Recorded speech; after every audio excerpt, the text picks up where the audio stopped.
Yo, YouTube, we are here with my guy, Brett. Absolute monster, absolute beast, absolute calisthenics master, man. This is one of the strongest guys I've ever seen in my life. And you're gonna see today why I say this.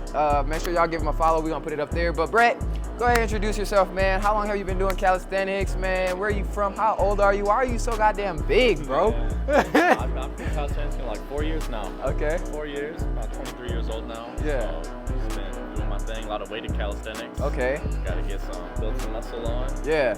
And we're gonna do some stuff today. Yeah. Mr. What? What's up with the Wrists. Wrists are a very important warm up. Yeah.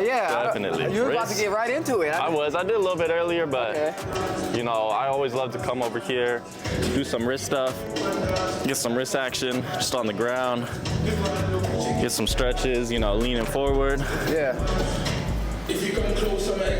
I like to go and, you know, rotate the elbows in and out, really get the wrist loosened up, and do the same thing the other way too. Flip your wrists, lean into it, get that nice warmed up. Same thing, gonna rotate your elbows in and out.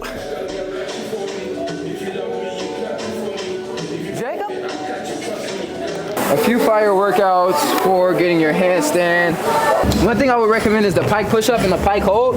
So you're gonna come here and you're gonna just get used to being upside down, because that's the first scariest part with the Pike Push-up. First, start off with the handstand. Second, you can start moving around to just get some movement, used to it. That's nice. And then also opening up your shoulders, getting your hips lined up with your elbows. So you don't want to be here, right? When you first start, you'll probably be here. But you want to be able to walk up and kind of stack your body in a straight line. Yep. That'll help out a lot. You can even do some shoulder taps. Shout out to the specimen for these tips. He's got a lot of good tips. Definitely follow him. And then after that, you can work on your kick-ups. So your kick-ups are going to be really important, because if you over-kick, you'll never be able to balance. So when I say kick-ups, show them how you kind of go about your kick-ups. All right, the best way kick-ups for me, I like to go and get your shoulders over your hands already, so you're already in place with where you're gonna be in the handstand, and then you just kick straight up. And that's it. So you want minimal movement, and you just go, And peep the technique on how you're kicking off one leg, right? You kick off one leg and you kick one leg and then you bring one leg up. So that one leg shoots up, he drives that one leg up, and then he uses that leg to kick. Yep. A lot of people will try to kick in different ways. Yeah, you don't want both legs. You don't want to go both. You also don't want to wind up. A lot of people will start up here and then they'll come here. Oh yeah. And then they'll do all that, which is giving you way too much momentum. Way too much. You don't need all that momentum. You keep minimal energy, lean over. And it's just a soft kick up. You want to find that perfect equilibrium in your kick up. And something else that's really important is to squeeze. This is something I struggle with. And why the wall is really important, because when you kick up, you want to make sure that you get used to squeezing your glutes, protracting your shoulders. So a lot of the times when you kick up, you're going to kick up and you're going to be like that. Everything's going to be all loose. Yeah. Right? You want to be tight. So you want to kick up, squeeze your glutes, squeeze your arms. And you can practice this standing. You're going to come here, squeeze everything, right? And this is why the wall is so beneficial. Let's move over to the wall. We got Jacob in the cut. There's a few ways that you can utilize the wall to start working on your handstands. You can use your back facing towards the wall. So this is gonna help with your kick up. So you're gonna come here, you're gonna come close to the wall, and you're just gonna work on finding that kick up over and over, that kick up. And you wanna just touch the wall very gracefully. Yep. You will probably start just like hitting the wall hard and shit, but you just wanna kick up gracefully. Yep. You notice how when he kicks up, his legs are together. Yep. What you want your legs together, everything not in one line. Not all loose, not all together. And then you also want to squeeze your glutes, so you don't want your back curved. Yep. Squeeze your glutes. And then also look at my shoulders. My shoulders aren't sagging in here. So another exercise you can do here is scapular protraction. So you're gonna push. Yep. Push, right? And then you're gonna squeeze, punch your toes, and practice holding that. And that even, holding that protraction up there is a bitch. Like, that's hard in itself. It's hard to get that real protraction, really push out. Really push out, it makes all the difference, but if you build that up, it makes a big difference. That's how you're gonna learn the handstand, you're gonna master it. Any other tips in terms of back facing? No, I think that was great actually, everything. You just hold it, protract, legs straight up. And work on squeezing everything. Squeeze everything. Even like your core, everything is stacked. Core squeeze, glute squeeze, toes squeeze, shoulder squeeze. And then the second way that you can work on it is walking up, stomach face to the wall. You're gonna walk up here, and this is where you're gonna practice the squeeze as well. Get straight in the line, squeeze, squeeze. You shouldn't be falling over. You wanna be perfectly straight. And when you do it, you wanna look not fully like this. You want your chin tucked and your eyes up. Chin tucked, eyes up. Not like this. Oh, I'm about to kick Brett, watch out. Fucking my triceps is burning just from holding. Yeah, it's a workout. So all that's getting me, and then in between that, I'll stretch, I'll use the wall here. Yep, see, back to the same stretching before. That's all. Gotta stay loose, stay mobile.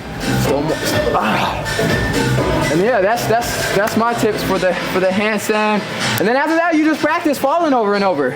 Yeah, and then when you got a partner too, you know, you can practice your kick-ups, and he can catch you if you go too far over, and then balance you right back out. I ain't never have nobody to help me like this, but if you got somebody, I ain't never had nobody. Yeah, if you got Actually, someone. like 2 times I had somebody that was able to like kind of teach me. Yep. And it's frustrating, bro, and that's why calisthenics is so fun, because you can get bored lifting the same weights, doing the same shit, but this shit is like, it's so frustrating, but when you get something, it's like, let's go. Yeah. You know? It's like almost like a video game, you know, you progressing throughout, unlocking new stuff. Every time. You know, all of a sudden just throwing yourself up.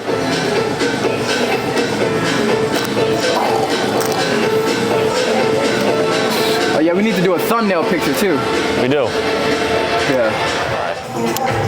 But yeah, talk about why you're doing that overhead, that stretching out the lats. Oh yeah, so you really want to get that stretching out the shoulders, and lats just work on that mobility.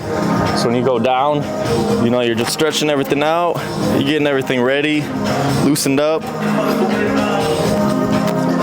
And also will help with mobility, so you know when you're doing like handstands, you're able to straighten out a little bit more, really get into it. That's a lot of people's problems with their handstands. I know that was a struggle for me when I first started, because I was like handstanding here, but with handstands you want to be stacked. Yeah, you want to be back here, and I still struggle with it to the day, but so the more mobility you have, the easier it'll be to just go straight up. Yeah, I like doing with these as well, for shoulders, for everything. I usually do it on the TRX, but you can do it on this too. But the same way you're going like overhead like this, I'll walk it out, and I'll come around here, stretch out the chest. Oh, that's nice. Stretch out the shoulders, and then from here I'll wing it. Oh, okay, it'll do a wing. Yep, open that up too. I like that. It all feels bomb, and then, you know, come here. Oh, that's nice. Yeah, it feels so good. See, and that's how you get your mobility. Man, and then I'll even come here like side to side, just stretch each side out really Definitely. good. It's a very important part of training.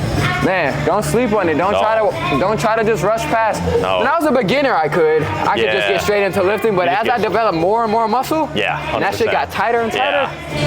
Even just like before you get into dips, like you want to go into the bar and just let your shoulders get used to that range of motion. Just sitting in there, dig it out, and then you can practice. Boom. Yeah, especially with dips. Yeah, you definitely want to get nice and loose. When you do dips, you can easily see how far down you go. Yeah. If your shoulders aren't warmed up to ready to go that far, you can easily hurt yourself. Your shit. Yeah, 100%. All right, bet. It's a wrap. Hope y'all enjoyed the content. Shout out to my guy, Brett. Make sure y'all give him a follow. I'm going to put his @name right up here. We're going to do more mic'd up sessions, you feel me? Tap in with bruh. Calisthenics is where it's at. Calisthenics and weight. You know, hybrid athletes out here. Gang shit. We out. Subscribe, like, comment, all that good shit. Yeah.